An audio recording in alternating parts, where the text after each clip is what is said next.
Hi friends, this is Dr. Apurv Mehra. We are releasing 2 volumes of OSCE books for Conceptual Orthopedics now. Volume 1, Volume 2.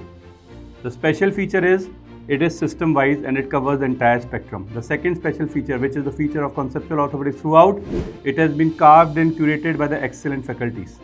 But adding to the spice, our own Dr. Harpreet sir thought, why don't we create a next level of learning experience for our students? So what he did was, he would have a question or any learning experience and put a QR code there.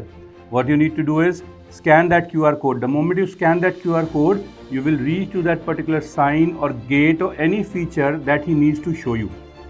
So if you are a premium subscriber, you will reach to the video in the video, minute and seconds exactly.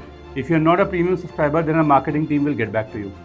Continuing further, in this way, in the entire book, most of the videos have been integrated with the content that we have. So this is a hybrid mode of learning. I think what he has thought of has never been thought of in this country, probably never in the world. But if you go through it, this will be the next level of learning for you, because while creating the book, we have understood the lines Professor S. N. Tully gave us, the learning never ends. So for teaching, you have to be the best student, and I think this example will take conceptual orthopedics closer to the students and you closer to the understanding and retaining more with visual memory of the theory page number integrated with the video number. So this is what we are looking for, the new books, and if our team works on their foot, this is going to reach to you before the people are writing their exam at the month end. Thank you very much.